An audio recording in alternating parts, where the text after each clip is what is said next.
നമസ്കാരം. ശബരിമല സ്വർണ്ണക്കൊള്ളക്കേസിന് പിന്നാലെ ദ്വാരപാലക കേസിലും തന്ത്രി കണ്ഠരര് രാജീവരെ അറസ്റ്റ് ചെയ്തു. നിലവിൽ ജയിലിൽ കഴിയുന്ന തന്ത്രിയെ അവിടെ എത്തിയാണ് അറസ്റ്റ് രേഖപ്പെടുത്തിയത്. ഇന്നലെ അറസ്റ്റിലായ KP ശങ്കർദാസിനെ വേറെ ആശുപത്രിയിലേക്ക് മാറ്റണോ എന്ന കാര്യത്തിൽ നാളെയാണ് തീരുമാനമെടുക്കുക. PS പ്രശാന്തിനെ വീണ്ടും ചോദ്യം ചെയ്യും. അന്വേഷണം 2017 കൊടിമരം മാറ്റിയതിലേക്കും കടന്നിരിക്കുകയാണ്. പഴയ കൊടിമരത്തിലുണ്ടായിരുന്ന വാജിവാഹനം തന്ത്രിയുടെ വീട്ടിൽ നിന്ന് കണ്ടെത്തിയിരുന്നു. അന്ന് മാറ്റിയ അഷ്ടദിക്പാലകരുടെ വിഗ്രഹങ്ങൾ എവിടെ എന്ന കാര്യവും പരിശോധിക്കുകയാണ്. ശബരിമല സ്വർണ്ണക്കൊള്ളക്കേസിൽ ഇപ്പോൾ സംഭവിക്കുന്നത് എന്താണ്? ഈ ചർച്ചയിൽ Shri D Suresh Kumar CPM, Shri Vasanth Siriya Congress, Shri VS Jithin Dev BJP, Shri Subhash Babu മുൻ പോലീസ് സൂപ്രണ്ട് എന്നിവർ. ആദ്യം ശ്രീ വസന്ത് സിറിയക്ക്. പുറകിലേക്ക് അന്വേഷിച്ചു പോകുമ്പോൾ അമ്പ് കൊള്ളാത്തവരില്ല കുരുക്കളിൽ എന്ന മട്ടിലാണ് കാര്യങ്ങൾ. 2017 എന്തിനാണ് കൊടിമരം മാറ്റിയത്? കൊടിമരത്തിന്റെ അടിവശം ദ്രവിച്ചു എന്ന് എങ്ങനെ കണ്ടെത്തി?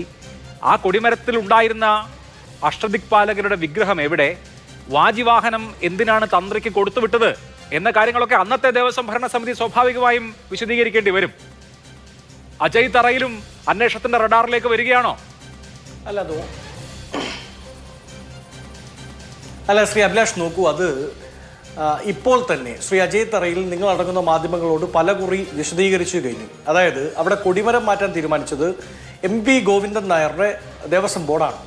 അപ്പോൾ അജയ് തറയിൽ അടങ്ങുന്ന അന്നത്തെ പ്രയാർ ഗോപാലകൃഷ്ണന്റെ ദേവസ്വം ബോർഡ് അധികാരമേൽക്കുമ്പോൾ ഏതാണ്ട് അവിടെ ഈ തടി അത് എണ്ണത്തോണിയിൽ ഇട്ട് മെരുക്കുന്ന രീതിയിലേക്ക് വരെ എത്തിയിരുന്നു. അതായത് പുതിയതായി വരുന്ന ദേവസ്വം ബോർഡിന് മുൻ ദേവസ്വം ബോർഡ് എടുത്ത നടപടിക്രമം പൂർത്തീകരിക്കുക എന്നുള്ള കാര്യമാണ് ചെയ്യാനുണ്ടായിരുന്നത്.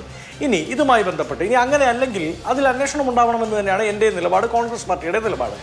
പക്ഷെ വാഹനം എവിടെയായിരുന്നുവെന്ന് നമുക്ക് ആർക്കെങ്കിലും അറിയാത്ത കാര്യമായിരുന്നു? വാഹനം തന്ത്രിയുടെ കയ്യിലായിരുന്നു എന്ന് ആർക്കാണ് ഇവിടെ അറിയാതിരുന്നത്? പ്രത്യേകിച്ച് പെട്ടെന്ന് കണ്ടെത്തിയ വാജിവാഹനം തന്ത്രിയുടെ കയ്യിലാണ് എന്ന് അറിയുന്നത് എപ്പോഴാണ്? ഈ ശബരിമല സ്വർണ്ണക്കൊള്ള കേസ് വിവാദമാകുന്ന ഘട്ടത്തിൽ തന്ത്രി ദേവസ്വം ബോർഡിനോട് പറയുകയാണ്, വാജിവാഹനം എന്റെ കൈവശമുണ്ട്, ഞാനതിൽ തിരികെ തരാൻ തയ്യാറാണ് എന്ന് അദ്ദേഹം പറയുമ്പോഴാണല്ലോ പൊതുസമൂഹം അറിയുന്നത്. അല്ലല്ലോ. അതായത് ഇതുമായി ബന്ധപ്പെട്ട് താന്ത്രിക വിധി പ്രകാരം അത് മരമാണെങ്കിൽ അഗ്നിക്ക് കൊടുക്കണമെന്നും കല്ലാണെങ്കിൽ അത് സ്നാനം വരുത്തണമെന്നും, അതായത് വെള്ളത്തിൽ ഒഴുക്കി വിടണമെന്നും, ഇനി ലോഹമാണെങ്കിൽ അത് തന്ത്രിക്കാണ് എന്നുള്ളതുമാണ് കീഴ്വഴക്കം എന്നാണ് തന്ത്രി. അങ്ങനെയുള്ള കീഴ്വഴക്കം എപ്പോൾ മുതൽ ധരിപ്പിച്ചത്? അങ്ങനെ ഒരു കീഴ്വഴക്കം എന്ന് പറയുമ്പോൾ അതിന് മുമ്പ് കൊടിമരം മാറ്റിയ സമയത്ത് അങ്ങനെ ഉണ്ടായോ? ഈ ചർച്ചയിൽ തന്നെ മുമ്പ് പങ്കെടുത്തിട്ടുള്ള ശില്പി മഹേഷ് വളരെ കൃത്യമായ അങ്ങനെ ഒരു സംഭവമേ ഇല്ല എന്നും 2012 ഈ വാജിവാഹനത്തിന്റെ അവകാശം സംബന്ധിച്ചൊരു തർക്കമുണ്ടായപ്പോൾ ദേവസ്വം ബോർഡ് അസന്നിഗ്ധമായി അത് തന്ത്രിക്കുള്ളതല്ല എന്ന് തീരുമാനിക്കുകയും തന്ത്രി ആ തീരുമാനത്തെ അംഗീകരിക്കുകയും ചെയ്തതാണ് എന്ന് പറഞ്ഞ റെക്കോർഡിക്കലായിട്ടുള്ള ഫാക്ട് നമ്മുടെ മുമ്പിലുണ്ട്. അപ്പോൾ പ്രയാർ ഗോപാലകൃഷ്ണന്റെ ദേവസ്വം ബോർഡ് ഇരുന്ന സമയത്ത് ഇത് താന്ത്രിക വിധി പ്രകാരം അല്ലെങ്കിൽ ആചാരം അനുസരിച്ച് തന്ത്രിക്കാണ് എന്ന് തീരുമാനിക്കുന്നതിന്റെ യുക്തി മനസ്സിലാവുന്നില്ല. അല്ല, അഡ്വക്കേറ്റ് കമ്മീഷണറുടെ കൂടെ നിർദ്ദേശം എൻ്റെ അടുത്തുണ്ട്. എസ് കുറുപ്പിന്റെ അഡ്വക്കേറ്റ് കമ്മീഷണറുടെ കൂടെ നിർദ്ദേശം പാലിച്ച് അദ്ദേഹത്തോടു കൂടി റിപ്പോർട്ട് ചെയ്ത ശേഷമാണ് താന്ത്രിക വിധി പ്രകാരം ഇത് തന്ത്രിക്കുള്ളതാണ് എന്ന് മനസ്സിലാക്കി അദ്ദേഹത്തിന് കൊടുക്കുന്നത്. ഞാൻ ഒരു കാര്യം ചോദിക്കട്ടെ. ഈ വിഷയം ഉയർന്നു വരുമ്പോൾ വാജിവാഹനം അത് എവിടെയാണ് എന്ന് കണ്ടെത്തേണ്ടി വരുന്നത് ഇല്ല. SITക്ക് വാജിവാഹനം തൻ്റെ കയ്യിലുണ്ടെന്ന് തന്ത്രി പറയുകയും അത് തിരിച്ചു തരാൻ താൻ തയ്യാറാണ് എന്ന് പറയുകയും ചെയ്തിട്ടുണ്ട്. എന്നാൽ അങ്ങനെയല്ല ഈ പറയുന്ന ദ്വാരപാലകരുമായി ബന്ധപ്പെട്ട്. നോക്കൂ, ഞാൻ ചോദിക്കുന്നത് വാജിവാഹനം ഇപ്പൊ കണ്ടെത്തി, ഇനി അത് വാജിവാഹനം ഒറിജിനൽ ആണോ അല്ലയോ എന്നത് കണ്ടെത്തേണ്ടതാണ്. പക്ഷേ ഈ കേസിന്റെ ഒന്നാമത്തെ കേസ് അത് ദ്വാരപാലകരുമായി ബന്ധപ്പെട്ടാണ്. ഇതുവരെ തൊണ്ടി മുതൽ കണ്ടെത്താൻ SITക്ക് സാധിച്ചിട്ടുണ്ടോ? 379, 378 അടക്കം മോഷണം അടങ്ങുന്ന പ്രധാനപ്പെട്ട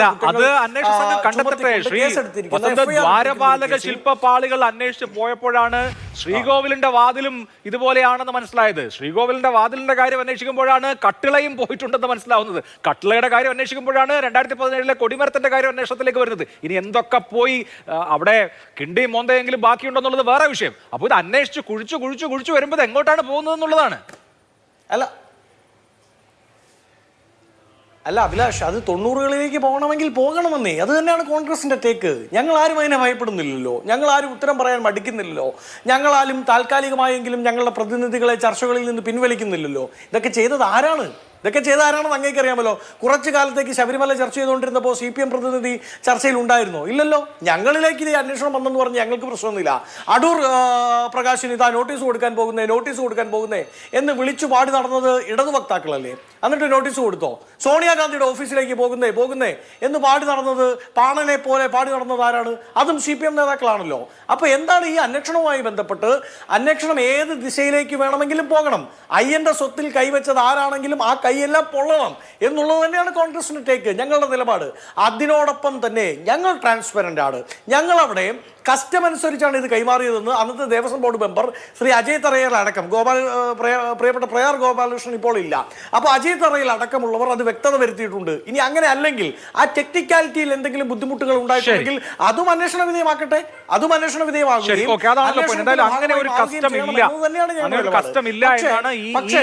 പല സ്വർണ്ണപ്പണികളിലും ഏർപ്പെട്ടിട്ടുള്ള ഇതിൽ റോളുള്ള ശില്പി, അതുപോലെ തന്നെ ആശാരി, ജോലി എടുക്കുന്ന ആളുകൾ അവിടെ നിന്ന് പറയുന്നത് അങ്ങനെ ഒരു കസ്റ്റമില്ല എന്നാണ്. കസ്റ്റമുണ്ടോ ഇല്ലയോ അതും അന്വേഷണം പുരോഗമിക്കുമെന്ന് നമുക്ക് മനസ്സിലാവുമല്ലോ. ഡി സുരേഷ് കുമാർ പല കാര്യങ്ങൾ അന്വേഷിക്കുകയാണ്. ഇന്നിപ്പോ തന്ത്രിയെ ദ്വാരപാലക ശില്പക്കേസിലും അറസ്റ്റ് ചെയ്തിരിക്കുന്നു. നേരത്തെ അദ്ദേഹം കട്ടിളപ്പാളി കേസിലാണ് അറസ്റ്റിലായി ജയിലിൽ കഴിയുന്നത്. ഇന്നലെ രാത്രി ശങ്കർദാസിനെ, KP ശങ്കർദാസിനെ കൂടി അറസ്റ്റ് ചെയ്തതോടെ നോക്കൂ, നിങ്ങൾ നിയോഗിച്ച ദേവസ്വം ബോർഡിനെ മുഴുവനായി, ദേവസ്വം ബോർഡിനെ തൂത്തുവാരി അകത്തിട്ടിരിക്കുകയാണ്. ദേവസ്വം ബോർഡിലെ ഒരാൾക്ക് തെറ്റ് പറ്റിയല്ലാതെ ഒരാളുടെ തെറ്റ് എന്ന് പറയാമെങ്കിൽ ദേവസ്വം ബോർഡിലെ മുഴുവൻ അംഗങ്ങളെയും അറസ്റ്റ് ചെയ്ത് ജയിലിനകത്ത് ഇടുന്ന സാഹചര്യം മനസ്സിലാക്കുന്നത് എന്താ? ഇതൊരു കൂട്ടുകൊള്ളയായിരുന്നു. ദേവസ്വം ബോർഡ് എന്ന സംവിധാനം തന്നെ ദുരുപയോഗം ചെയ്താണ് ഇത് നടത്തിയതെന്ന് വ്യക്തമാവുകയാണ്.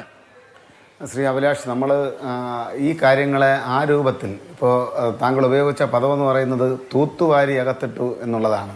അവിടെ ഈ മിനിറ്റ്സ് ഉൾപ്പെടെ തയ്യാറാക്കുമ്പോൾ സ്വാഭാവികമായും ദേവസ്വം ബോർഡ് പ്രസിഡന്റിനും അതിലെ അംഗങ്ങൾക്കും ഒപ്പിടേണ്ടതായി വരുന്നു. അവർ ചെയ്ത കുറ്റകൃത്യത്തിൻ്റെ ഗ്രാവിറ്റി എന്താണെന്നുള്ളതിനെ സംബന്ധിച്ച് കൃത്യമായി കുറ്റപത്രം സമർപ്പിക്കുമ്പോൾ പുറത്തു വരും എന്നാണ് ഞങ്ങൾ പ്രതീക്ഷിക്കുന്നത്. ഈ കാര്യത്തിൽ അവർക്കുണ്ടായിട്ടുള്ളത് ഇപ്പോൾ ക്ലറിക്കൽ നെഗ്ലിജൻസ് ആണോ, അല്ലെങ്കിൽ അതിനപ്പുറം ഈ ക്രിമിനൽ കോൺസ്പിറസിയിൽ അവർ അതല്ലെങ്കിൽ മിനിറ്റ്സിൽ ഒപ്പിട്ടു വളരെ നിഷ്കളങ്കമെന്ന് തോന്നിക്കും. ഈ യോഗത്തിന്റെ മിനിറ്റ്സ് സ്വന്തം കൈകൊണ്ട് സ്വന്തം കൈപ്പടയിൽ തിരുത്തിയ ആളാണ് അന്നത്തെ ദേവസ്വം പ്രസിഡന്റ് പത്മകുമാർ. അറിയാമല്ലോ, ഇതൊക്കെ നമ്മൾ ഒരുപാട് ചർച്ച ചെയ്തതാണ്.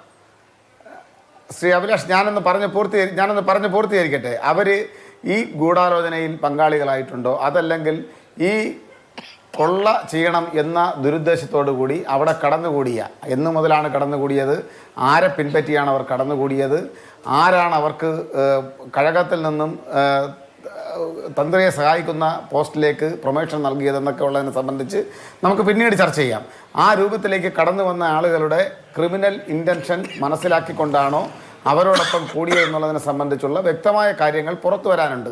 ആ പുറത്തു വരുന്നതിനനുസരിച്ചാണ് അവരെ സംബന്ധിച്ചുള്ള കാര്യങ്ങൾ CPM ഉൾപ്പെടെയുള്ള, അല്ലെങ്കിൽ ഞങ്ങൾ ഉൾപ്പെടെയുള്ള രാഷ്ട്രീയ പാർട്ടി അവരെ സംബന്ധിച്ചുള്ള കാര്യങ്ങൾ പരിഗണനയ്ക്കെടുക്കുന്നത്. അതവിടെ നിൽക്കട്ടെ. അതിനു മുൻപ് ബഹുമാനപ്പെട്ട കോൺഗ്രസിൻ്റെ പ്രതിനിധി ഇവിടെ പറഞ്ഞ ചില കാര്യങ്ങളുണ്ട്. അതിലൊന്ന് അദ്ദേഹം പറഞ്ഞതെന്ന് വെച്ചാൽ അവരുടെ നിലപാട് ഇന്നതാണ്. ഞാൻ അദ്ദേഹത്തോട് പറയാൻ ആഗ്രഹിക്കുന്നത്, നിങ്ങളുടെ നിലപാടിൻ്റെ അടിസ്ഥാനത്തിലല്ല ഈ കേസ് അന്വേഷണത്തിൻ്റെ പരിധി നിശ്ചയിക്കപ്പെടുന്നത് എന്നാണ്.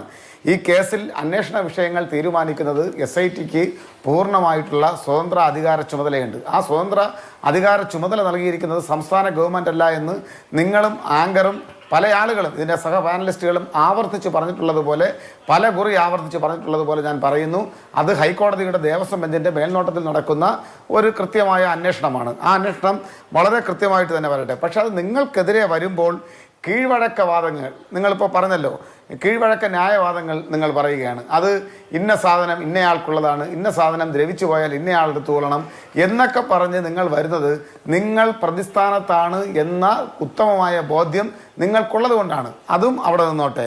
ഈ അന്വേഷണം നമ്മുടെ നേരെ വരുമ്പോൾ SIT ആകെ കുഴപ്പമാണ് എന്ന രൂപത്തിൽ വരുത്തി തീർക്കാൻ ശ്രമിക്കുന്നത് ആകെ പ്രശ്നത്തിലാണ്.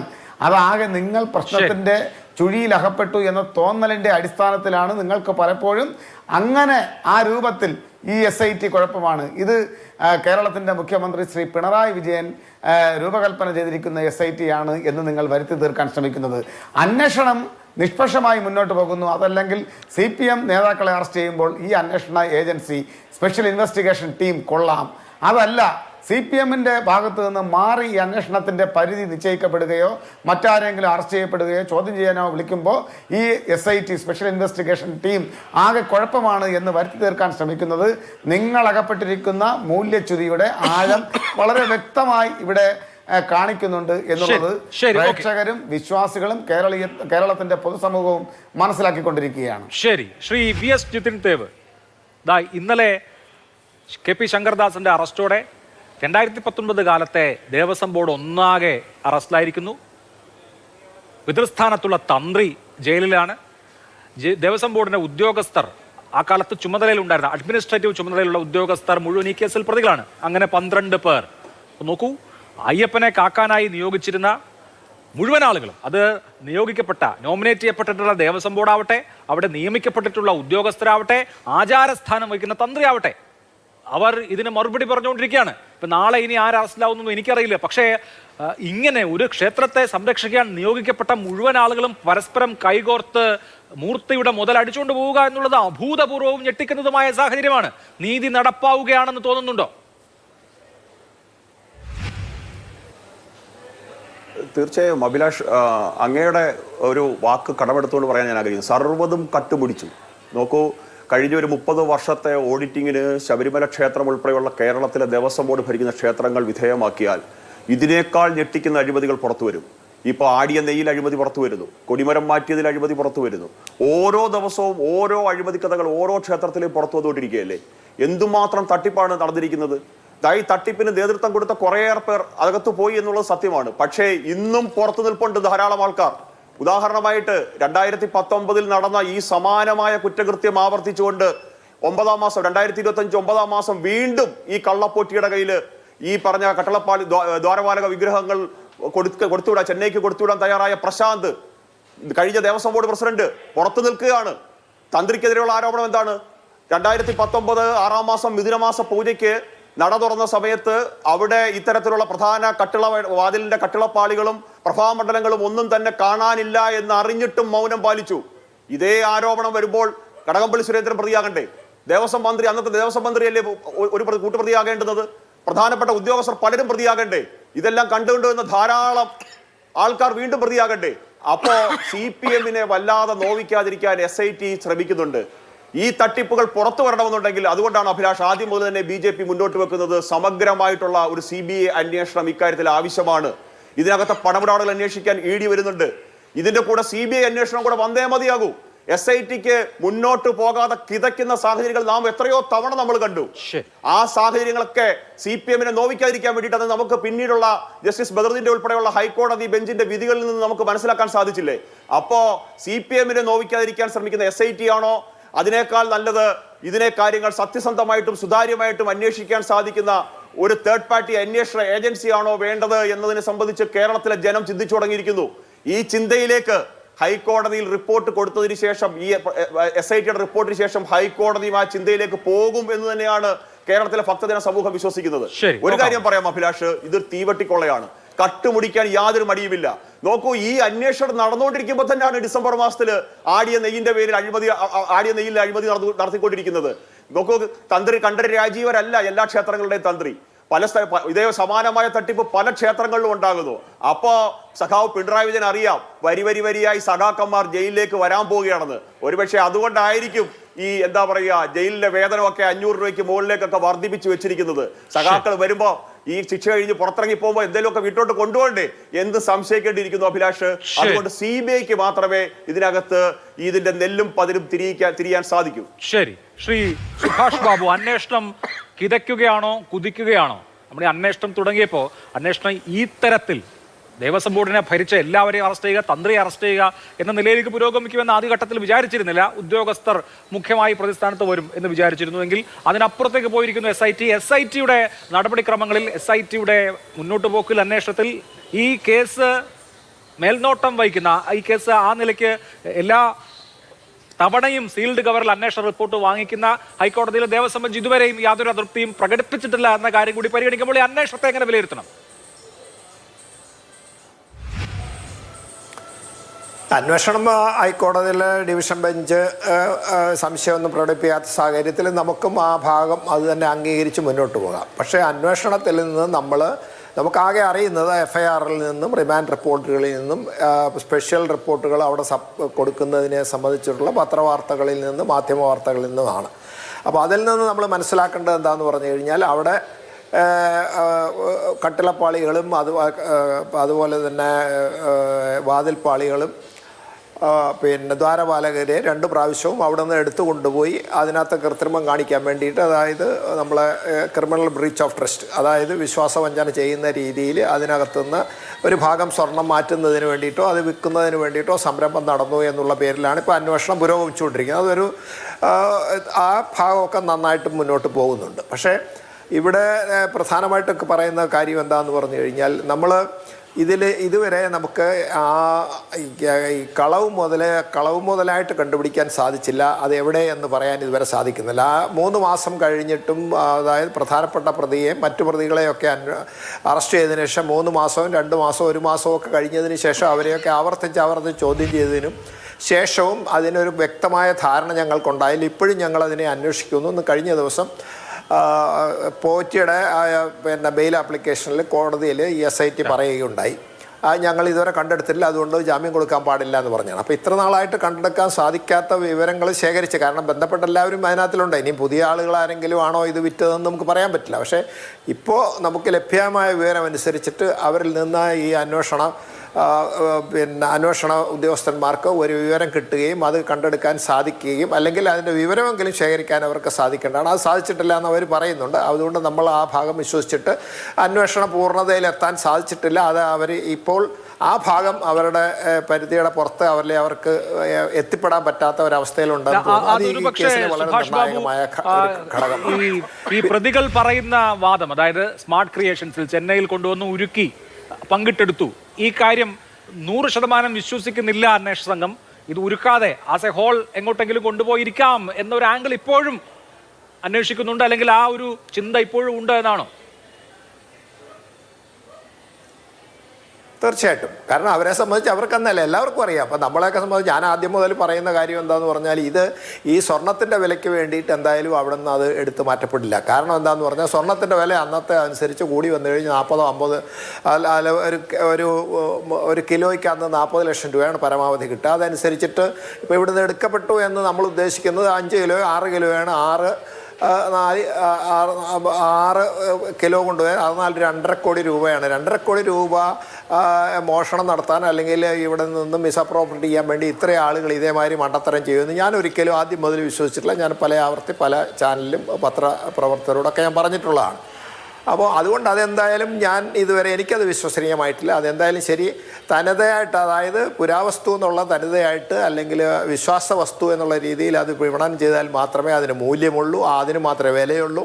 ആ രീതിയിൽ അത് പോകാനുള്ള എല്ലാ സാധ്യതയുണ്ട്. പ്രത്യേകിച്ച് ഇതിനകത്ത് ഇപ്പോൾ അറസ്റ്റ് ചെയ്യപ്പെട്ട വ്യക്തികളൊക്കെ ഇതേമാതിരിയുള്ള വിദേശത്തേക്ക് ഇതേമാതിരി നമ്മുടെ പുരാവസ്തുക്കളൊക്കെ കയറ്റി വെക്കുന്ന ലൈസൻസും അതിൽ ബന്ധപ്പെടുന്ന ആളുകളാണെന്ന് നമ്മൾ യഥാർത്ഥത്തിൽ മനസ്സിലാക്കിയിട്ടുണ്ട്. ഇപ്പം ഗോവർദ്ധൻ ആയാലും ശരി, പിന്നെ സ്മാർട്ട് ക്രിയേഷൻസിൻ്റെ അവരെ സംബന്ധിച്ച് അവർക്കൊക്കെ അതിന് ലൈസൻസ് ഉണ്ട്. അവരതിൽ വ്യാപൃതരാണ് വർഷങ്ങളായിട്ട്. അപ്പോൾ അതുകൊണ്ട് അവരുടെ ഭാഗത്ത് നിന്ന് ഇതൊക്കെ ഉണ്ടായി കൂടായിക എന്ന് നമുക്ക് സംഭവിക്കാൻ പറ്റില്ല, ഉണ്ട് എന്ന് അവന് തോന്നണം.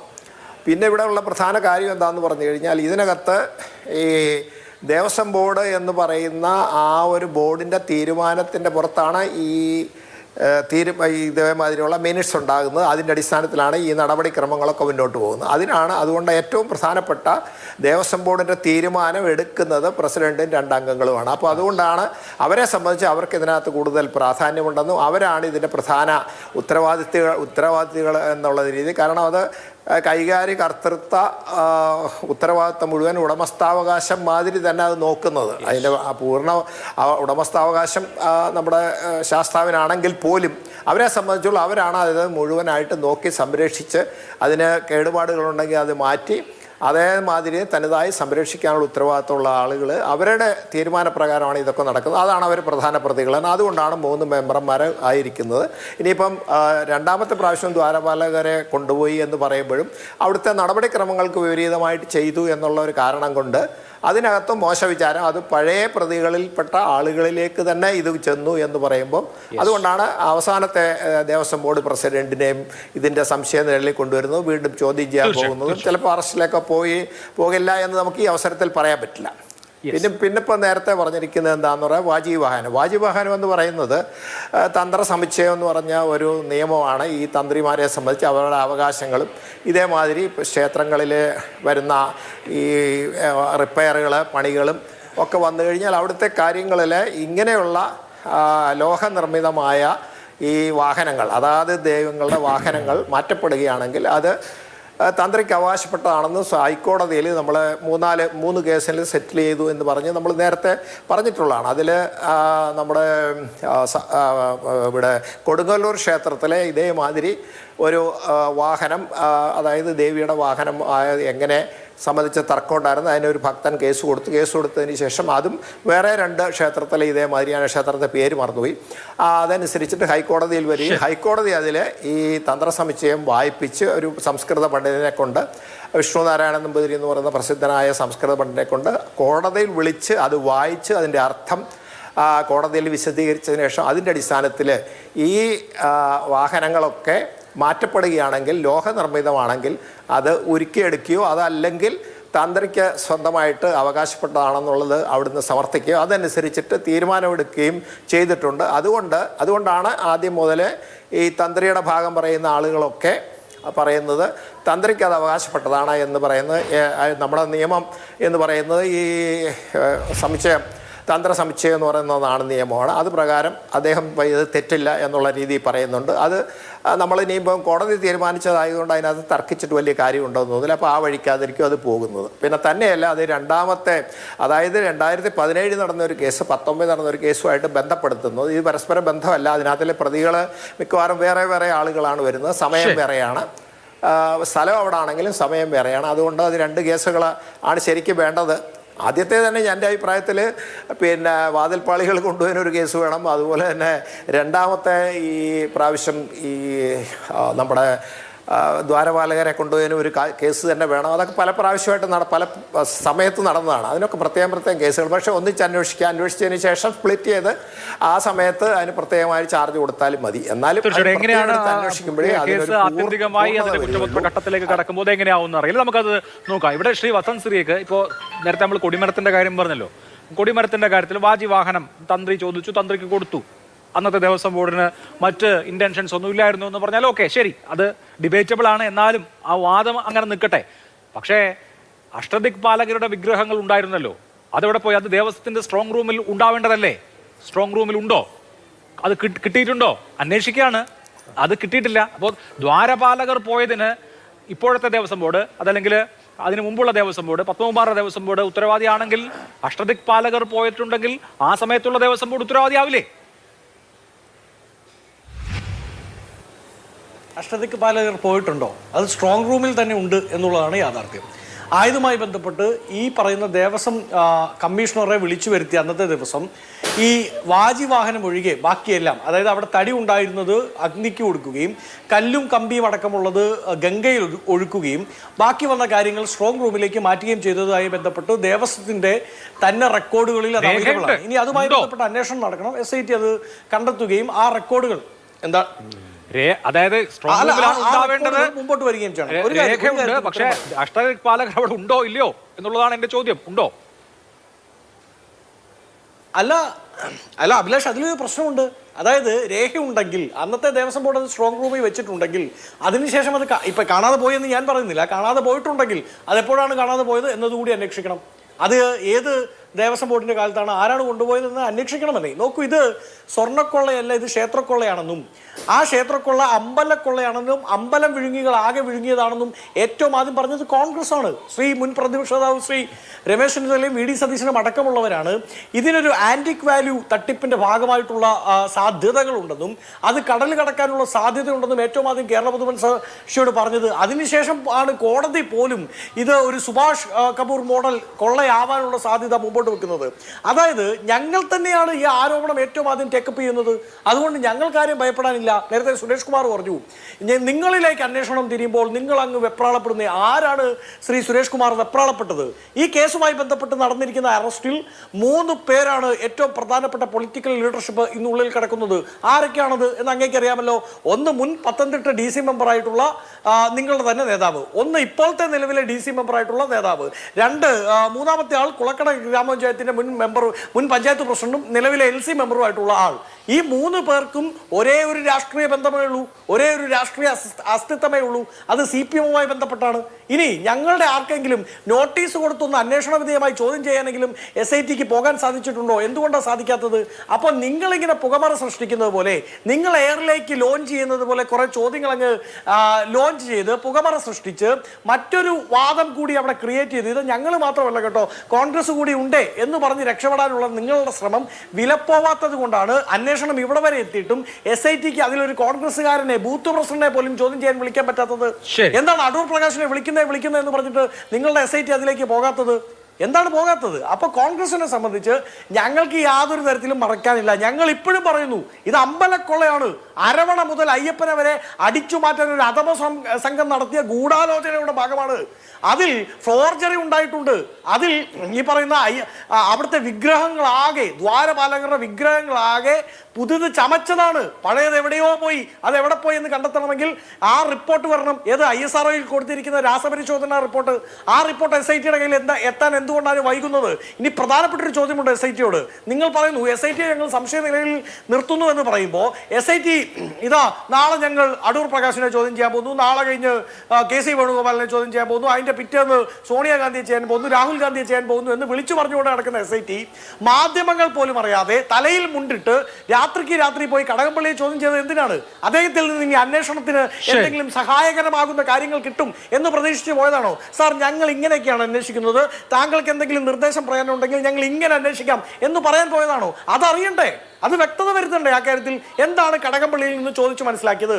അദ്ദേഹത്തെ സാക്ഷിയായാണോ ചോദ്യം ചെയ്തത്, പ്രതിയായാണോ ചോദ്യം ചെയ്തത്? അദ്ദേഹത്തെ നിങ്ങൾ സാക്ഷി പട്ടികയിലോ? ശ്രീ D. സുരേഷ് കുമാർ, ഇതിലെ രാഷ്ട്രീയ ചോദ്യമോടെ ബാക്കി നിൽക്കുകയാണ്. നിങ്ങൾ നിയോഗിച്ച ദേവസ്വം ബോർഡ് അംഗങ്ങൾ അവരാണിപ്പോൾ അകത്ത് കിടക്കുന്നത്. ഇന്ന് വന്ന വാർത്ത അതിനുശേഷം വന്ന ദേവസ്വം ബോർഡിലേക്ക് അതിന്റെ പ്രസിഡന്റ് ആയിരുന്ന പ്രശാന്തിലേക്ക് അന്വേഷണം നീളുകയാണ് എന്നുള്ളതാണ്. കടകംപള്ളി സുരേന്ദ്രനെ ചോദ്യം ചെയ്ത വിവരം ഈ ചർച്ചയിൽ തന്നെ ഇവിടെ സൂചിപ്പിക്കപ്പെട്ടല്ലോ. അപ്പോ തന്ത്രി അടക്കമുള്ളവർ ആ കാലത്ത് ദേവസ്വം ബോർഡ് അകത്താണ്. ഇനി ഇപ്പോഴത്തെ ദേവസ്വം ബോർഡ് പഴയ ദേവസ്വം ബോർഡിന് മുകളിൽ ഉണ്ടായിരുന്ന മന്ത്രി. സ്വാഭാവികമായിട്ടും ഇങ്ങനെയാണല്ലോ അന്വേഷണം പുരോഗമിക്കേണ്ടതല്ലേ? അല്ല, തീർച്ചയായും ഇവിടെ അഭിലാഷ് ഉന്നയിച്ച ചില കാര്യങ്ങളും അതുപോലെ തന്നെ ബഹുമാന്യനായ കോൺഗ്രസിൻ്റെ പ്രതിനിധി ഉന്നയിച്ച ചില കാര്യങ്ങൾക്കും മറുപടി പറയേണ്ടതായിട്ടുണ്ട്. ഒരു 1-2 മിനിറ്റ് എടുത്തുകൊണ്ട് അതിന് മറുപടി പറയാം. അദ്ദേഹം ഇവിടെ ആവർത്തിച്ച് പരാമർശിച്ച ഒരു വാക്ക് എന്ന് പറയുന്നത് അമ്പലം വിഴുങ്ങികൾ എന്നാണ്. ഈ അമ്പലം വിഴുങ്ങികൾ എന്ന വാക്ക് അദ്ദേഹത്തെ പല ഘട്ടങ്ങളിലും തിരിഞ്ഞു കൊത്തുന്നുണ്ട് എന്നുള്ള കാര്യത്തിൽ സംശയമില്ല. കാരണം കേരളത്തിൻ്റെ ദേവസ്വം ബോർഡിൻ്റെ ചരിത്രത്തിൽ ഏറ്റവും ക്രിമിനൽ കോൺസ്പിറസിയോടുകൂടി ഗൂഢാലോചന ചെയ്ത് കൂട്ടുത്തരവാദിത്തത്തോടുകൂടി നടത്തിയിട്ടുള്ള അഴിമതി എന്ന് പറയുന്നത് ഐക്യജനാധിപത്യ മുന്നണിയുടെ നേതൃത്വത്തിൽ കേരളം ഭരിക്കുന്ന സന്ദർഭത്തിൽ, ഞാൻ മിനിസ്റ്ററുടെ പേരൊന്നും പറയുന്നില്ല, പേര് പറയാത്തത് മറ്റൊന്നും കൊണ്ടല്ല, ആവർത്തിച്ച് ചോദിച്ചാൽ പേര് പറയാനും ഞാൻ സന്നദ്ധനാണ്. അദ്ദേഹവും അദ്ദേഹത്തിൻ്റെ സഹോദരനും ഒക്കെ ചേർന്നുകൊണ്ട് നടത്തിയ അഴിമതിയെ പതുക്കെ മറച്ചു വച്ചിട്ട് ഇവിടെ ആകെ പ്രശ്നമാണ് എന്ന് വരുത്തി തീർക്കാൻ വേണ്ടിയിട്ടുള്ള ശ്രമമാണ് ഒന്നാമത്തെ കാര്യം. രണ്ടാമത്തെ കാര്യം, ഇപ്പോൾ അഭിലാഷ് ചോദിച്ചു, കേരളത്തിലെ ഈ ഇടതുപക്ഷം നോമിനേറ്റ് ചെയ്ത ദേവസ്വം ബോർഡിൻ്റെ, ആ ദേവസ്വം ബോർഡിൻ്റെ കാലത്തുള്ള അഴിമതിയെ അല്ലെങ്കിൽ ആ ദേവസ്വം ബോർഡിൻ്റെ കാലത്ത് നടന്ന ഈ സ്വർണ്ണത്തിലെ തിരിമറിയെ സംബന്ധിച്ചുള്ള സമഗ്രമായ അന്വേഷണം നടക്കുകയാണ്. ഞാൻ എൻ്റെ ചർച്ചയുടെ തുടക്കത്തിൽ തന്നെ പറഞ്ഞു, ആ അന്വേഷണത്തെ സംബന്ധിച്ച് കൃത്യമായി കുറ്റപത്രം സമർപ്പിക്കുമ്പോൾ അവർക്കതിലുള്ള റോള് എന്താണെന്നുള്ളതിനെ സംബന്ധിച്ച് സുവ്യക്തമായി സുചിന്തിതമായി കേരളത്തിൻ്റെ പൊതുസമൂഹത്തിന് മുന്നിൽ വരാൻ വേണ്ടി പോവുകയാണ്. അന്വേഷണം അതിൻ്റെ പാതി വഴി നിൽക്കുകയാണ്. അപ്പോഴാണ് അന്വേഷണം ബാജി വാഹനത്തിലേക്കും മറ്റു പല കാര്യങ്ങളിലേക്കും പോകുന്നത്. ഈ അന്വേഷണം പോകുമ്പോൾ ഇവർ ആശങ്കപ്പെടുകയാണ്, ഭയപ്പെടുകയാണ്, പല രൂപത്തിലുള്ള കാര്യങ്ങൾ പുറത്തു വന്നുകൊണ്ടിരിക്കുകയാണ്. ഇപ്പോൾ അവർ തന്നെ അഡ്വാൻസ് ജാമ്യം എടുത്ത് പറയുന്ന ചില കാര്യങ്ങളുണ്ട്. കേരളത്തിൻ്റെ മുൻ പ്രതിപക്ഷ നേതാവായിട്ടുള്ള ശ്രീ രമേശ് ചെന്നിത്തല പറഞ്ഞ ഇതിനകത്തെ ആൻറ്റിക് വാല്യൂവും അതുമായി ബന്ധപ്പെട്ട മോഷണ പരമ്പരയും അതെവിടേക്കാണ് ചെന്നെത്തി നിൽക്കുന്നത് എന്നതിനെ സംബന്ധിച്ച് ചോദിക്കുമ്പോൾ അദ്ദേഹം നേരത്തെ കേരളത്തിലെ ദേവസ്വം ബോർഡ് ഇപ്പോൾ റിമാൻഡിൽ കഴിയുന്ന ദേവസ്വം ബോർഡ് പ്രസിഡന്റിൻ്റെയും ദേവസ്വം ബോർഡ് മെമ്പർമാരുടെയും രാഷ്ട്രീയ പശ്ചാത്തലം എണ്ണി പറഞ്ഞു. അങ്ങനെയാണെങ്കിൽ ജൻപത് 10 ഗോവർദ്ധൻ ഉണ്ണികൃഷ്ണൻ നമ്പൂതിരി, ഗോവർദ്ധൻ ആരാണ്? ഈ സ്വർണം വാങ്ങിയ ആളാണ്. ഉണ്ണികൃഷ്ണൻ നമ്പൂതിരി ആരാണ്? ഈ റിമാൻഡ് റിപ്പോർട്ട് പ്രകാരം സ്വർണം അവിടെ നിന്നും തട്ടിയെടുത്തയാളാണ്. ഈ 2 ആളുകളെയും കൂട്ടി അന്നത്തെ പത്തനംതിട്ട MP ആയിട്ടുള്ള ശ്രീ ആൻറ്റോ ആൻ്റണിയും ശബരിമല സ്ഥിതി ചെയ്യുന്ന പ്രദേശത്തെ കോൺസ്റ്റിറ്റ്യുവൻസിയിലെ MLA ആയിട്ടുള്ള ശ്രീ അടൂർ പ്രകാശും എന്തിന് UPAയുടെ ചെയർപേഴ്സണായിട്ടുള്ള സോണിയാഗാന്ധിയെ കാണാനും അവിടെ ഒരു സന്ദർശനവും ഒപ്പിച്ചെടുത്തു എന്നതിനെ സംബന്ധിച്ച് ഇന്നതുവരെ വ്യക്തമായി മറുപടി പറയാൻ ഈ കോൺഗ്രസിന്റെ നേതാക്കന്മാർക്ക് കഴിഞ്ഞിട്ടുണ്ടോ? നിങ്ങൾ ആർക്ക് നേരെയാണ് വിരൽ ചൂണ്ടുന്നത്? വിരൽ ചൂണ്ടുമ്പോൾ അപ്പുറത്ത് പ്രതിസ്ഥാനത്ത് നിൽക്കുന്നത് സോണിയാഗാന്ധിയാണ്. അല്ല, സോണിയാഗാന്ധിയുടെ ഈ കാര്യം ചോദ്യം ചെയ്യണ്ടേ? അടൂർ പ്രകാശിനെയോ ആന്റോ ആന്റണിയെയോ SIT വിളിച്ചു വരുത്തി ചോദ്യം ചെയ്തോ? അറസ്റ്റ് നിൽക്കട്ടെ, ചോദ്യമെങ്കിലും ചെയ്തോ? അല്ലല്ല, അത് സ്പെഷ്യൽ ഇൻവെസ്റ്റിഗേഷൻ ടീമിൻ്റെയും ഹൈക്കോടതിയുടെ ഈ അന്വേഷണത്തിന് മേൽനോട്ടം വഹിക്കുന്ന ഹൈക്കോടതിയുടെ ദേവസ്വം ബെഞ്ചിൻ്റെയും വിവേചനാധികാരമാണ്. ആ വിവേചനാധികാരത്തെ ചോദ്യം ചെയ്യാൻ ഞാൻ ആളല്ല. അതിൻ്റെ മുറയ്ക്ക് ആ പ്രോസസ്സ് പ്രകാരം നടക്കും എന്നാണ് ഞാൻ പ്രതീക്ഷിക്കുന്നത്. ഇവിടെ നിങ്ങൾ പത്മകുമാറിനെ പ്രതിസ്ഥാനത്ത് നിർത്തുകയാണെങ്കിൽ അപ്പുറത്ത് ഈ കയ്യിൽ ബ്രേസ്ലെറ്റ് കെട്ടാനും അല്ലെങ്കിൽ വളയിടിക്കാനും ചരട് കെട്ടാനും ഒക്കെ നിങ്ങൾ സന്നദ്ധമാക്കി കൊണ്ടുപോയ ആള് അതിൻ്റെ ഉദ്ദേശശുദ്ധി എന്ത് എന്നതിനെ സംബന്ധിച്ച് സാമാന്യം പൊതുജനങ്ങളോടെങ്കിലും പറയാനുള്ള സാമാന്യ മര്യാദ ഈ ആനയിച്ചു കൊണ്ടുപോയ കോൺഗ്രസ് നേതാക്കന്മാർക്കില്ലേ? അതെന്തേ നിങ്ങൾ പറയാത്തത്? അത് ചോദിക്കുമ്പോൾ ഇരുട്ടുകൊണ്ട് ഓട്ടയടയ്ക്കുന്ന സമീപനം നിങ്ങൾ അവസാനിപ്പിക്കണം. അതാണ് നിങ്ങൾ ചെയ്യേണ്ടത്. പിന്നെ കുറെ കാലമായി സെക്രട്ടറി ഒന്ന് ചോദിച്ചു പഠിക്കൂ. അല്ലല്ല, ഇതാരാ പറയുന്നത്? ടേക്ക് എന്താണ് അതിൽ? അത് വസന്ത്, അങ്ങേക്ക് അറിയില്ലേ ഇത്? അല്ലല്ല, ഞാൻ നിങ്ങൾ ചർച്ച ചെയ്യുമ്പോൾ ഞാൻ സ്ഥിരം പല്ലവിയാണ് നിങ്ങളുടെ സമയത്ത് നിങ്ങൾ വളരെ കൃത്യമായി കാര്യങ്ങൾ പറയുകയും അത് കേട്ടുവരിക്കുന്ന നമ്മളുടെ വിശാല മനസ്കതയെ ചോദ്യം ചെയ്യുന്ന ഒരു സമീപനം നിങ്ങൾക്ക് പലപ്പോഴും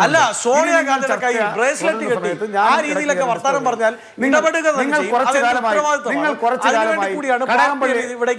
കാലമായി നിങ്ങളുടെ പ്രതിപക്ഷ നേതാവായിട്ടുള്ള ഈ VD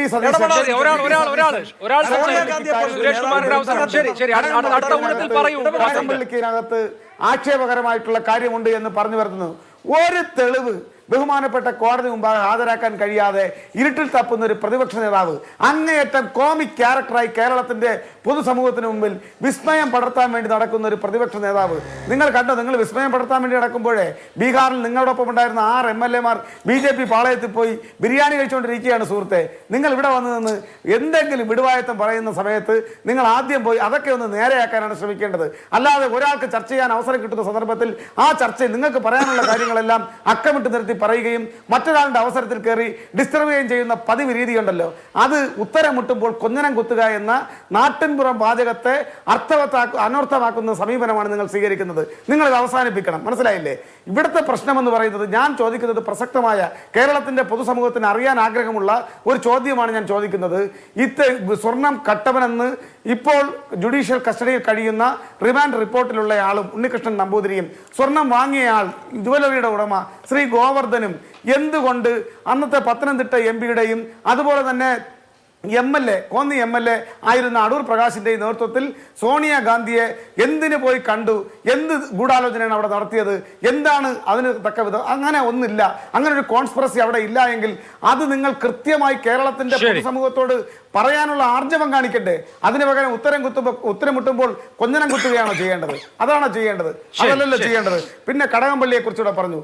കടകംപള്ളിയെ കുറിച്ച് നിങ്ങൾക്ക് എന്തെങ്കിലും ആക്ഷേപമുണ്ടെങ്കിൽ കടകംപള്ളി തന്നെ നേരിട്ട് വന്ന് നവമാധ്യമങ്ങളിലൂടെ, വാർത്താ മാധ്യമങ്ങളിലൂടെ കേരളത്തിന്റെ പൊതുസമൂഹത്തെ സാക്ഷി നിർത്തി പറഞ്ഞു, എനിക്കെതിരായി ഒരു കീറ പേപ്പറിന്റെ വില പോലുമുള്ള തുണ്ട് ഹാജരാക്കാൻ കഴിയാത്ത, തെളിവ് ഹാജരാക്കാൻ കഴിയാത്ത ഒരു പ്രതിപക്ഷ നേതാവാണ് ഇന്ന് കേരളത്തിൽ ഇതിരുന്ന് സ്ഥാനത്തും അസ്ഥാനത്തും അഭിപ്രായ പ്രകടനം ഒരു കോമിക് ക്യാരക്ടറായി നടത്തിക്കൊണ്ടിരിക്കുന്നതെന്ന് ബഹുമാന്യനായ മുൻ ദേവസ്വം വകുപ്പ് മന്ത്രി ശ്രീ കടകംപള്ളി സുരേന്ദ്രൻ തന്നെ പറഞ്ഞിട്ടുണ്ട്.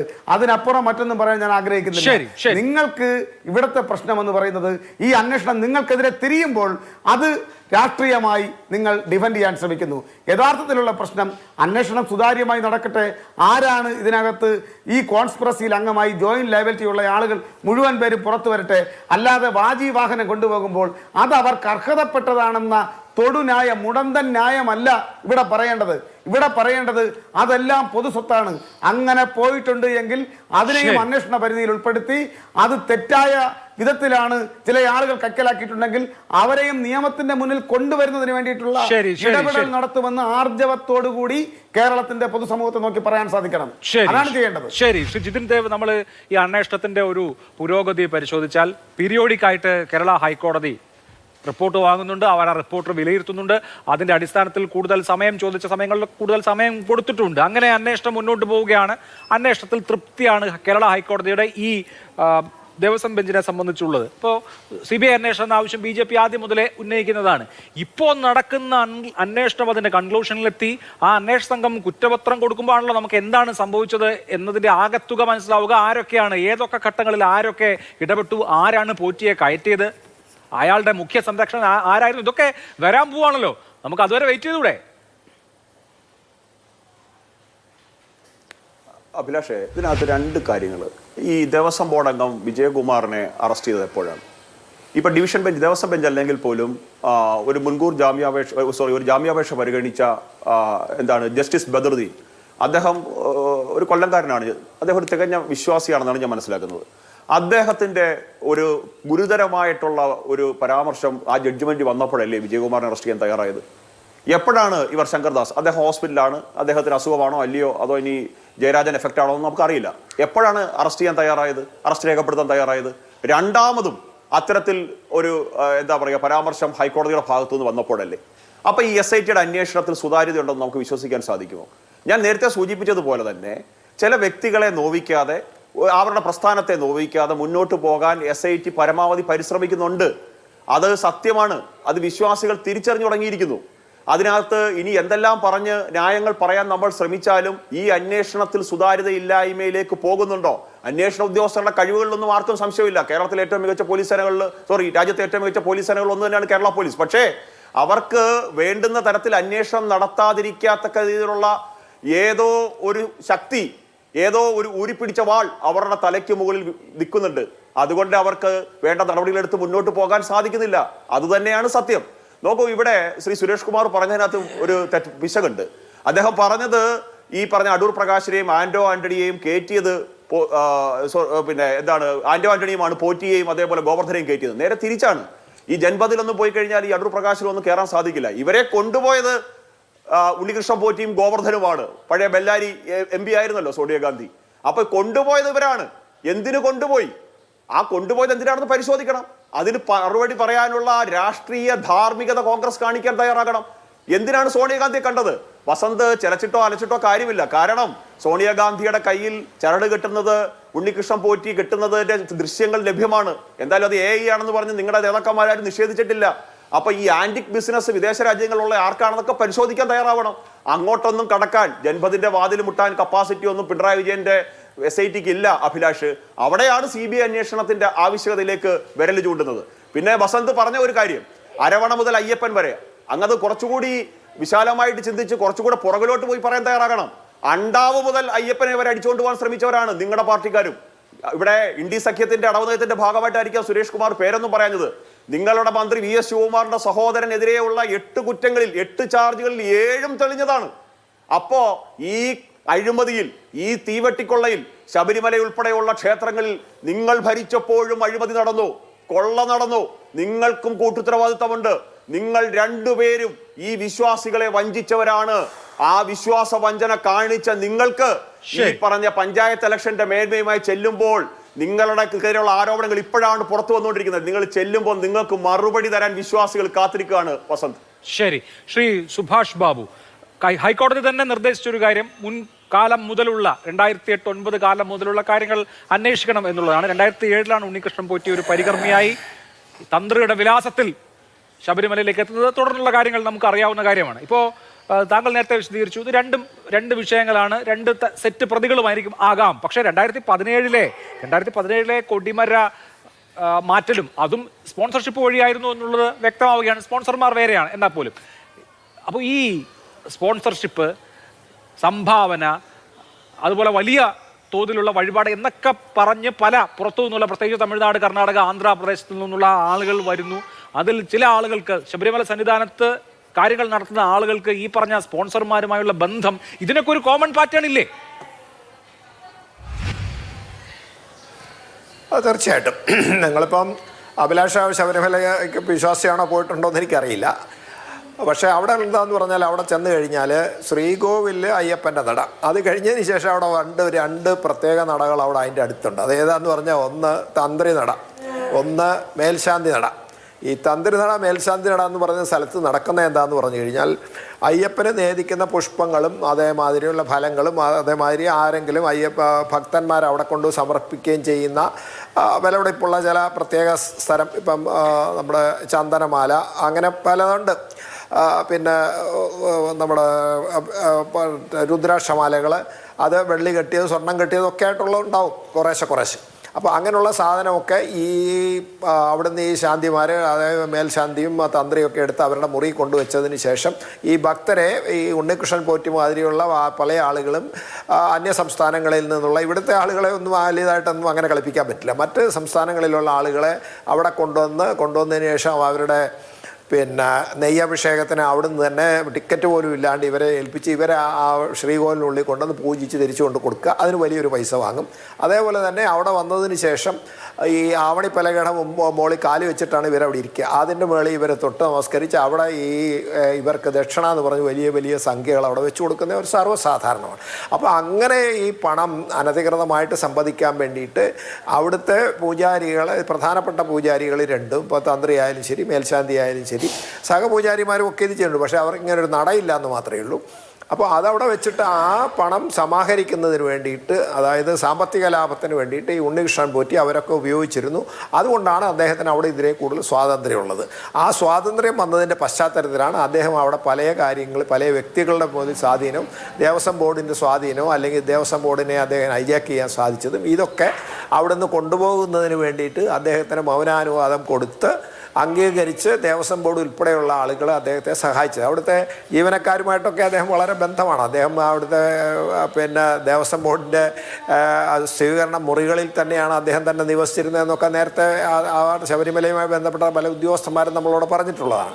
അപ്പോൾ അങ്ങനെയൊക്കെ ചെയ്യുമ്പോൾ ഈ വ്യക്തിയെ സംബന്ധിച്ചിടത്തോളം ആ വ്യക്തി അവിടെ നിലനിർത്തേണ്ടതിൻ്റെ ആവശ്യം 2-3 ഘടകങ്ങൾക്കാണ്. അത് അവിടുത്തെ പൂജാരി വിഭാഗത്തിനും അതുപോലെ തന്നെ നമ്മുടെ ദേവസ്വം ബോർഡിൽ ചിലർക്കും, അതായത് ഈ വരുന്ന പല ആളുകളെയും ദേവസ്വം ബോർഡിലേക്ക് പോലും ഇവരെ ആനയിച്ച് കൊണ്ടുപോയിട്ട് അവരുടെ മുമ്പിൽ കൊണ്ട് കൊടുക്കുന്നുണ്ട്. അവർക്ക് പല കാര്യങ്ങളും ചെയ്തു കൊടുക്കുക, പിന്നെ വീട് വെച്ച് കൊടുക്കാനും മറ്റേ മാതിരിയുള്ള പല ആളുകളെയും സഹായിക്കാൻ വേണ്ടിയിട്ടുള്ള സാമ്പത്തിക സഹായം കൊടുക്കുക, അതൊക്കെ ചെയ്യുന്നുണ്ട്. പിന്നെ ഇവിടെ നിന്ന് ഈ തന്ത്രിയെ മേൽശാന്തിയൊക്കെ ആഘോഷിച്ച് മറ്റ് സംസ്ഥാനങ്ങളിൽ കൊണ്ടുവന്ന് ഈ അവരുടെ ഗൃഹങ്ങളിലും അതുപോലെ തന്നെ അവരുടെ വിദ്യാഭ്യാസ സ്ഥാപനങ്ങളിലും അതിനേക്കാൾ ഉപരി അവരുടെ വ്യവസായ സംരംഭങ്ങളിലും പിന്നെ ക്ഷേത്രങ്ങളിൽ പോലും പൂജ നടത്തി ലക്ഷക്കണക്കിന് രൂപ ഇവർക്ക് സമ്പാദിച്ചു കൊടുക്കുന്നതൊക്കെ ഇതാണ്. അതിന് മുഴുവൻ കമ്മീഷൻ അടിക്കുകയും അതിൻ്റെ ഇടനിലക്കാരനായിട്ട് നിൽക്കുന്ന ഉണ്ണികൃഷ്ണൻ പോറ്റി, എന്തായാലും ശരി, അദ്ദേഹത്തിന് അവിടെ വലിയ സ്വാധീനമുണ്ട് ഇവരുടെ എല്ലാ ഇടയിൽ. അപ്പോൾ ഇവിടെയൊക്കെ ഒത്താശ ഇദ്ദേഹത്തിനുണ്ടായിരുന്നു എന്ന് പറയുമ്പോൾ അവരെ സംബന്ധിച്ച് അവരുടെയൊക്കെ ഈ ദുരുദ്ദേശം ഇതിൻ്റെ പിന്നിലുണ്ട്. അതുകൊണ്ട് അവരെ സംബന്ധിച്ച് അവർ അന്വേഷണ വിധേയമായതിൻ്റെ പ്രധാന പശ്ചാത്തലം അതാണ്. അപ്പോൾ അതിനകത്ത് ഇതേമാതിരിയുള്ള ഏതെങ്കിലും പിന്നെ ശബരിമലയിലെ സ്വർണമോ അല്ലെ അവിടുത്തെ മറ്റ് വസ്തുവകകളുമായിട്ടുള്ള ഏതെങ്കിലും രീതിയിൽ അനധികൃതമായിട്ട് സമ്പാദ്യം ഈ തന്ത്രിക്കോ ഇനി മേൽശാന്തിക്കോ അത് ആർക്കെങ്കിലും ഉണ്ടായിട്ടുണ്ടെങ്കിൽ അവരൊക്കെ ഇതിന് ഉത്തരം പറയണം. അത് അന്വേഷിച്ച് അത് കണ്ടുപിടിക്കട്ടെ. കണ്ടുപിടിക്കുമ്പോഴാണ് പ്രധാനം. ഇവിടെ ഇപ്പോൾ പ്രധാനമായിട്ട് എന്താണെന്ന് പറഞ്ഞാൽ, മോഷണം പോയ വസ്തുക്കൾ, ഈ ഉരുക്കിയ സ്വർണം, അതായത് 555 ഗ്രാം എടുത്തത് കൊണ്ട് അതൊന്നും ആയിട്ടില്ല എന്ന് നമുക്കൊക്കെ അറിയാം. അത് കോടതി തെളിയിക്കാൻ പറ്റുമാണ്. അതിന് തത്തുല്യമായത് എന്ന് പറഞ്ഞിട്ടാണ് കൊണ്ടുകൊടുത്തത്. തത്തുല്യമായതെന്ന് പറയുമ്പോൾ തെളിവിൻ്റെ ഭാഗത്ത് വരുന്നില്ല. അത് നഷ്ടം പരിഹരിക്കാൻ വേണ്ടിയിട്ട് അത് ഉപയോഗിക്കാൻ കോടതി സംബന്ധിച്ചാൽ ഉപയോഗിക്കുക. അല്ലെങ്കിൽ ചിലപ്പോൾ ഇയാൾ ഈ ഗോവർദ്ധൻ ചെന്നിട്ട് എൻ്റെ സ്വർണം വെറുതെ എന്നെ ഭീഷണിപ്പെടുത്തി വാങ്ങിച്ചതാണെന്ന് പറഞ്ഞ് മറ്റു രീതിയിൽ തെളിയിക്കാൻ കഴിഞ്ഞില്ല. അദ്ദേഹത്തിന് തിരിച്ചു കൊടുത്ത് നമ്മളൊക്കെ പല കേസുകളിലും അത് സംഭവിച്ചിട്ടുണ്ട്. ഭീഷണിപ്പെടുത്തി ജ്വല്ലറിയുടെ അടുത്തൊന്നും ആ വ്യക്തികളിൽ നിന്നൊക്കെ റിക്കവർ ചെയ്തുകൊണ്ട് കൊടുക്കുന്ന പല കോടതിയിലും അവർക്ക് ഈ തൊണ്ടി മുതൽ ഈ പരാതിക്കാരന് കൊടുക്കാതെ അവർക്ക് തന്നെ തിരിച്ചു കൊടുത്ത പല സംഭവങ്ങളും നമ്മുടെ ഇടയിലുണ്ട്. അപ്പോൾ അതുകൊണ്ട് അതൊക്കെ എന്തെങ്കിലും സംഭവിക്കാതിരിക്കാൻ വേണ്ടിയിട്ട് ഇതിൻ്റെ യാഥാർത്ഥ്യം എന്താണെന്നുള്ളതിനെ ആ യഥാർത്ഥ തൊണ്ടി മുതൽ എവിടെ പോയി, എങ്ങനെ പോയി, ആര് മുഖാന്തരം പോയി എന്നുള്ള രീതിയിൽ കണ്ടെടുക്കാൻ സാധിക്കാത്തിടത്തോളം കാലം കേസിൻ്റെ അന്വേഷണം ഒരു ഫലപ്രാപ്തിയിലെത്തിയെന്ന് നമുക്ക് വിശ്വസിക്കാൻ പറ്റില്ല. അതാണ് SITയെ സംബന്ധിച്ചുള്ള ബുദ്ധിമുട്ടിയിരിക്കുന്നത്.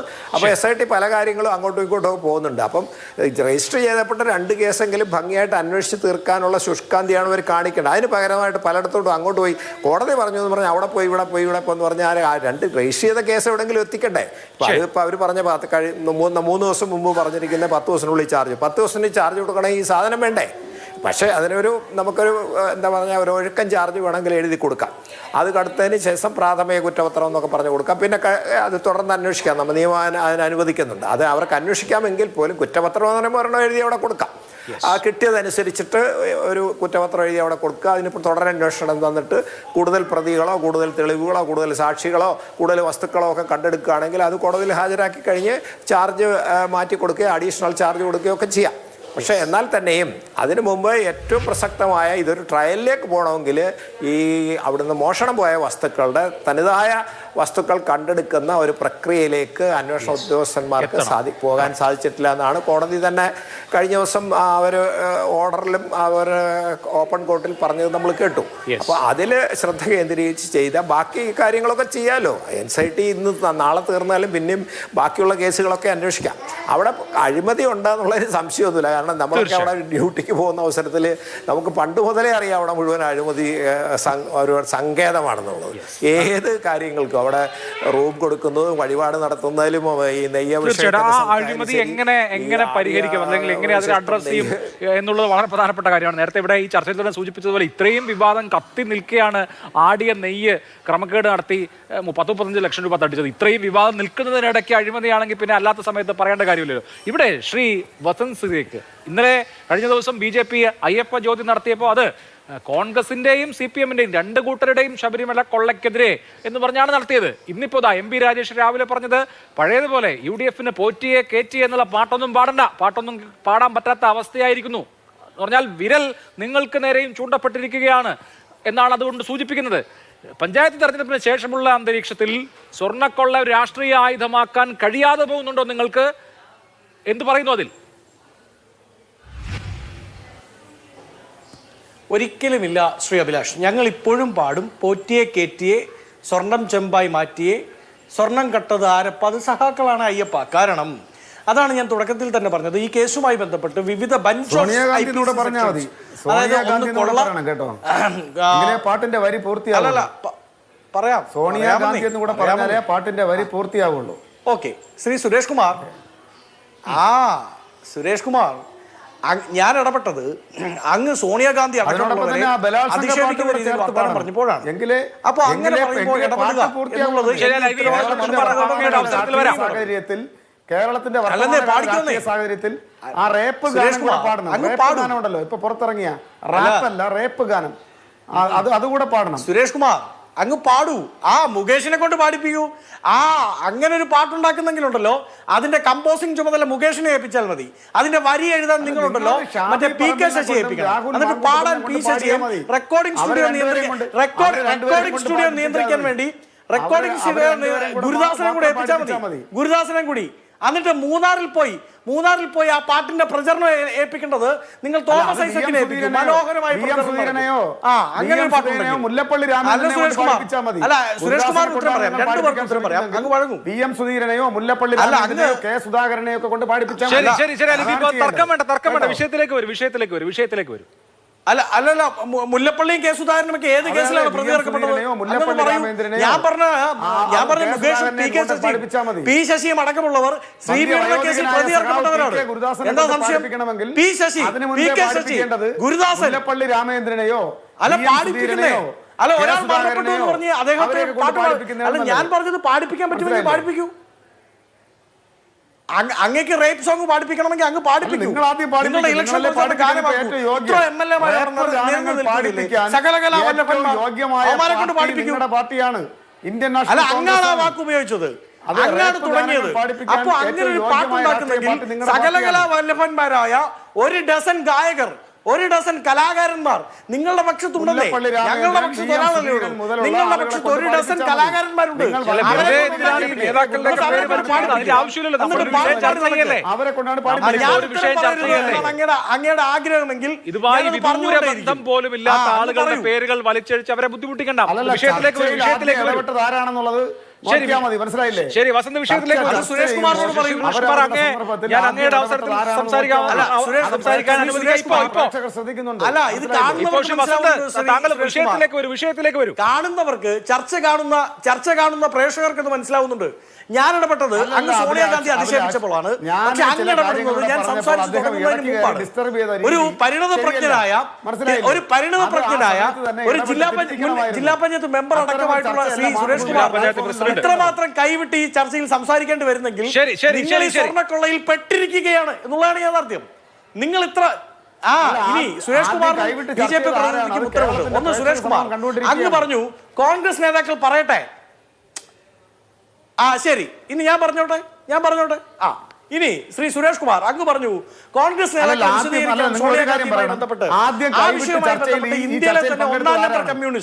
ഇന്ത്യയിലെ തന്നെ 1-ാം number communist comrade M A Baby. ആരാ കോമ്രേഡ് എം എ ബേബി?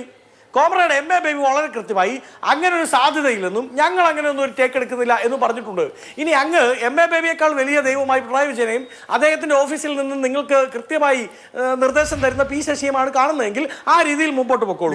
സോണിയാഗാന്ധിക്കെതിരായി ഒരു ആരോപണം അഖിലേന്ത്യാ ജനറൽ സെക്രട്ടറി അഖിലേന്ത്യാ ജനറൽ സെക്രട്ടറി നിങ്ങൾക്ക് വലുത് സഹാവ് പിണറായി വിജയനാണെങ്കിൽ ആ കൂടെ പൊക്കോളൂ. കാണുന്നില്ല.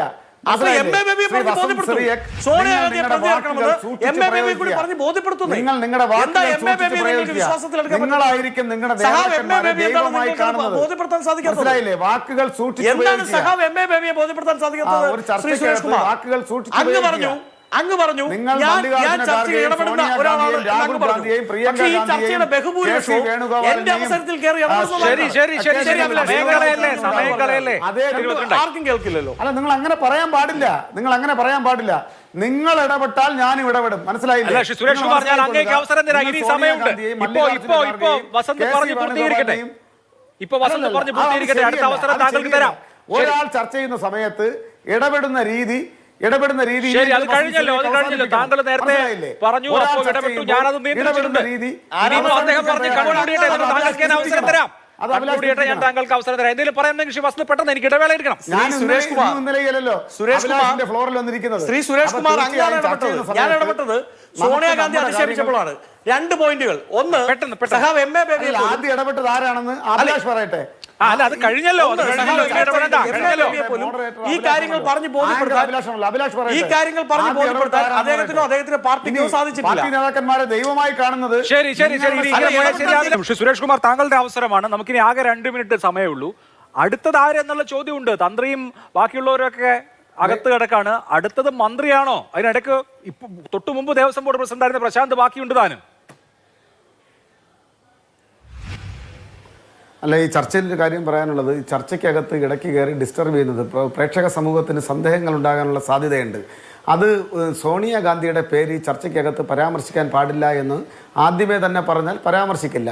പിണറായിയെ പറയാം, സോണിയാഗാന്ധിയെ പറയാൻ പാടില്ല എന്ന തിട്ടൂരം ഈ മണ്ണിൽ നടപ്പിലാകില്ല. അത് പ്രിയപ്പെട്ട സുഹൃത്ത് വസന്ത് ശ്രീയേക്ക് മനസ്സിലാക്കിയിരിക്കണം. ഒന്നാമത്തെ കാര്യം. ഇനി മന്ത്രിയല്ല, തന്ത്രിയല്ല, ആരായിരുന്നാലും ശരി, സ്പെഷ്യൽ ഇൻവെസ്റ്റിഗേഷൻ ടീമിൻ്റെ ഭാഗമായി അതിൻ്റെ അന്വേഷണ പരിധിക്കകത്ത് ആരുൾപ്പെട്ടാലും ശരി, ആ അന്വേഷണത്തെ സുസ്വാഗതം ചെയ്ത പാർട്ടിയാണ് CPIM. അതിൻ്റെ സംസ്ഥാന സെക്രട്ടറി ആദരണീയനായ ശ്രീ ഗോവിന്ദ മാഷ് വളരെ സുവ്യക്തമായി കാര്യങ്ങൾ പറഞ്ഞു കഴിഞ്ഞ കാര്യമാണ്. പക്ഷേ അടൂർ പ്രകാശിലേക്കും അജയ് തറയിലേക്കും അതുപോലെ തന്നെ മറ്റു നേതാക്കന്മാരിലേക്കും വരുമ്പോൾ ഇതാ SIT പേടിപ്പെടുത്തുന്നത് എന്ന് പറഞ്ഞ് നിലവിളിക്കുന്ന സമീപനം വസന്ത് ശ്രീയക്കിനെ പോലുള്ള ആളുകൾ ഈ ചാനൽ ഫ്ലോറിൽ വന്നിരുന്ന് നടത്തരുത്. അത് തെറ്റാണ്. ദേവസ്വം ബോർഡ് ദേവസ്വം ബെഞ്ച് വളരെ കൃത്യമായി ഹൈക്കോടതിയുടെ ദേവസ്വം ബെഞ്ചിന്റെ മേൽനോട്ടത്തിൽ നടക്കുന്ന ഈ അന്വേഷണം പക്ഷപാതപരമാണ് എന്ന നിലപാട് അവർ സ്വീകരിക്കുന്നത് അന്വേഷണം അവർക്കെതിരെ തിരിയുമ്പോഴാണ്. അങ്ങനെ തിരിയേണ്ടുന്ന അല്ലെങ്കിൽ അങ്ങനെ കരയേണ്ടുന്ന കാര്യമില്ല. അന്വേഷണം കൃത്യമായി പോകട്ടെ. വാജി വാഹനം ഉൾപ്പെടെ ആ കൊടിമരം എന്തിന് പിഴുതെടുത്തു എന്നതിനെ സംബന്ധിച്ചടക്കമുള്ള കാര്യങ്ങൾ അന്വേഷിക്കട്ടെ. എന്തിനാണ് കയ്യിൽ ബ്രേസ്ലെറ്റോ ചരടോ വളയോ എന്താണ് അണിഞ്ഞതെന്നതിനെ സംബന്ധിച്ച വ്യക്തമായ വിവരങ്ങൾ പുറത്തു വരട്ടെ. ഇതെല്ലാം പുറത്തു വന്ന് കേരളത്തിന്റെ പൊതുസമൂഹത്തിന് ഇത് കാണേണ്ടുന്ന ഇവിടെ ഒരിട്ട വരി കൂടെ കേരളത്തിന്റെ മുഖ്യമന്ത്രിയായിട്ടുള്ള ശ്രീ പിണറായി മുൻ ചീഫ് സെക്രട്ടറി ആയിട്ടുള്ള ശ്രീ ജയകുമാർ സാറിനെ അടക്കം സോണിയാഗാന്ധിയുമായി ബന്ധപ്പെട്ട കാര്യങ്ങൾ അദ്ദേഹം ബോധ്യപ്പെടുത്തേണ്ടതാണ്. രണ്ട്, ഞങ്ങളാരും SIT വരുന്ന എന്ന് പറഞ്ഞ് പേടിച്ചിട്ടില്ല, പേടിക്കാൻ ഉദ്ദേശിക്കുന്നുമില്ല. ഞങ്ങൾ വളരെ ട്രാൻസ്പെറന്റ് ആണ്. ഏത് അന്വേഷണവുമായി സഹകരിക്കാൻ ഞങ്ങൾ തയ്യാറാണ്. ഏത് തരത്തിലുള്ള വിവരത്തിനും ഏത് സമയത്തും ഞങ്ങളുടെ ഏത് നേതാക്കളുടെ വീട്ടിലേക്കും ഏത് പാർട്ടി ഓഫീസിലേക്കും SITക്ക് വരാൻ സാധിക്കും. പക്ഷേ 378, 426 തുടങ്ങിയ ഗുരുതര വകുപ്പുകൾ, ആ വകുപ്പുകൾ ചുമത്തി ചോദ്യം ചെയ്യപ്പെട്ടിട്ടുള്ളത് നിലവിൽ മുൻ മന്ത്രിയും. ശരി, ഓക്കെ, എന്തായാലും നോക്കാം, നമുക്ക് കാണാം ഇനി എന്താ സംഭവിക്കുന്നത്. വളരെ നന്ദി 4 പേർക്കും. സൂപ്പർ പ്രൈം ടൈം അവസാനിച്ചു. നമസ്കാരം.